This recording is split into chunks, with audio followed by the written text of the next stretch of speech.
इन दिनों भारत ही नहीं बल्कि विदेशों में भी आईपीएल की धूम मची हुई है। वहीं वाराणसी में बांग्लादेश और भारत के बीच में पहला इंटरनेशनल मैच खेला जाना है। उत्तम ओझा जी हमारे साथ में हैं, जो इस कार्यक्रम को लेकर के लगातार प्रयास कर रहे हैं। उनसे जानते हैं कि क्या स्ट्रेटजी रहेगी, किस तरीके से मैच होगा और कब इसको किया जाएगा। आपका प्रभास अक्षर पर बहुत बहुत स्वागत है। और क्या प्लानिंग है, कब ये मैच होगा और क्या सारी चीजें रहेंगी? धन्यवाद। जो बांग्लादेश की क्रिकेट टीम से ऑफिशियल मेरी बातचीत हो रही है, उसमें वह 3 T20 मैच खेले जाएंगे 3 दिन तक लगातार, और यह 20 से 25 मई के बीच में संभावित है। और हमारा प्रयास है कि यह मैच डे नाइट हो।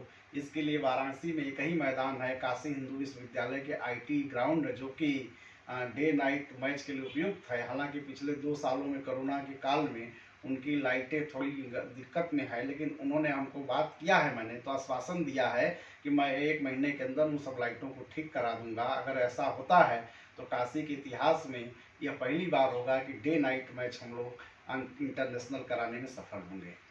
दिव्यांगों की बात किया जाए तो समाज से काफी उपेक्षित हो रहे हैं और लगातार आप उनके लिए काम किए जा रहे हैं। अभी आपने स्पेशल ओलंपिक कराया और इस तरीके से अब आगे जो है इंटरनेशनल मैच होना है, तो कैसे मन में ख्याल आया कि इसको कराया जाए और कहां से इसकी प्रेरणा मिली आपको? देखिए, यह प्रेरणा हमारे माननीय प्रधानमंत्री जी से मिली है। प्रधानमंत्री जी 2014 में जब देश के प्रधानमंत्री बने तो उन्होंने विकलांग शब्द को हटा के दिव्यांग शब्द दिया, और यह प्रधानमंत्री जी का संसदीय क्षेत्र है। तो निश्चित रूप से अगर प्रधानमंत्री जी कोई विचार लेके आए हैं तो हम सबका दायित्व बनता है कि उन विचारों को हम आगे बढ़ाएं और पूरे देश में दिव्यांगों के अंदर भी एक आत्मविश्वास पैदा करें, उनके अंदर भी ये हो कि हम कुछ कर सकते हैं। अब इंटरनेशनल मैच होना अपने आप में एक बहुत बड़ी उपलब्धि होगी, और दिव्यांगों के अंदर पूरी दुनिया में ऐसे क्रिकेटरों के जाने के रास्ते काशी से खुल जाएंगे।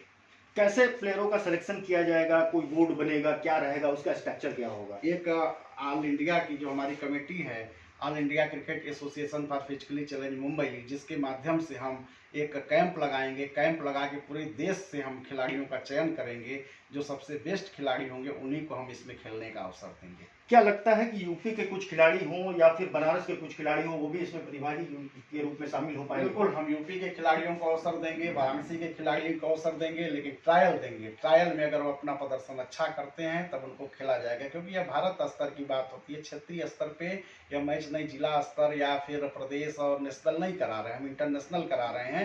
जिसका प्रदर्शन अच्छा होगा वही खेलेगा।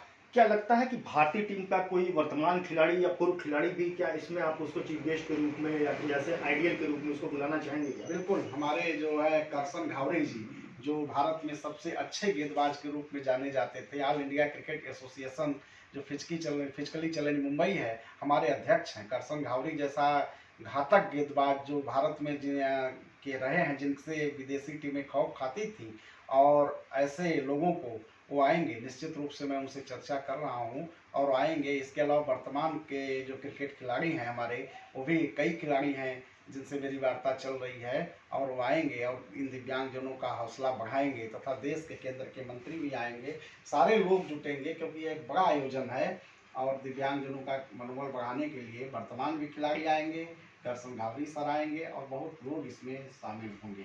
उत्तम भाई, कोई भारतीय टीम का कोई मेन खिलाड़ी भी आने वाला है क्या, जो इस समय जो परफॉर्म कर रहे हैं, या जो सचिन वगैरह जैसे खिलाड़ी, उनको आमंत्रण आप भेजेंगे क्या? और साथ में पीएम को भी आमंत्रण जाएगा क्या इसको? हाँ, इसके लेके पीएम को आमंत्रण जाएगा, अगर प्रधानमंत्री जी की उपलब्धता होगी, क्योंकि उनकी व्यस्तता है। हालांकि उनकी शुभकामना आएगी। गौतम गंभीर भी हो सकते हैं, सौरभ गांगुली जी भी हो सकते हैं। बिल्कुल, आने वाले समय में काशी जो एक इतिहास लिखने की कगार पे खड़ा है। और उत्तम जी का जो सराहनीय प्रयास है, एक आखिरी सवाल इनसे पूछेंगे, क्या रणनीति रहेगी, क्योंकि काशी में इस तरीके का आयोजन पहले कभी हुआ नहीं और शायद आपके लिए भी पहला अनुभव रहेगा। बिल्कुल, हम लोगों ने नेशनल तो कई बार कराया है, लेकिन इंटरनेशनल पहली बार है। और दिव्यांग कार्य ईश्वरीय कार्य है, इसलिए ईश्वर इसमें सहायक होंगे, और कहीं से कोई बाधा नहीं आएगी। पूरा देश हमारे साथ है, पूरा समाज हमारे साथ है, और दिव्यांगों के लिए पूरे भारत नहीं बल्कि पूरे विश्व की शुभकामना है। इसलिए हम आप सबकी शुभकामनाएं, हमारे मीडिया कर्मियों का सहयोग है, हमारे समाज के लोगों का सहयोग है, उद्योगपति जनों का सहयोग है, तो हम सफल होंगे, ऐसा मुझे मानना है। बांग्लादेश के किसी मेंबर से या किसी उनके बोर्ड से आपकी बातचीत फाइनल हो चुकी है? हाँ, बांग्लादेश के हमारे उनके जो कैप्टन हैं उनसे हमारी 3-4 बात हो चुकी है। उनके सेक्रेटरी हैं जो एसोसिएशन को हुई है। 2 लोग बांग्लादेश के प्रतिनिधि के रूप में काशी 3-4 दिन पहले आए भी थे, जिनसे हमारी चर्चा हो चुकी है। और ऑफिशियल स्तर पर उन्होंने प्रयास भी करने शुरू कर दिए हैं। ये महज एक कदम नहीं होगा दिव्यांगों को बढ़ावा देने के लिए। उत्तम जी लगातार इस तरीके का प्रयास करते रहते हैं, चाहे वो स्पेशल ओलंपिक हो, चाहे इस बार का T20 क्रिकेट का मैच हो। भारत में एक नई इतिहास जो है लिखा जाएगा। प्रभा साक्षी के लिए वाराणसी से अमित मुखर्जी। अगर आप भी लेना चाहते हैं देश दुनिया की तमाम जानकारी तो आज ही सब्सक्राइब करें हमारे चैनल को। साथ ही नीचे दिए बेल आइकन को जरूर दबाएं ताकि हर अपडेट आप तक पहुंच सके।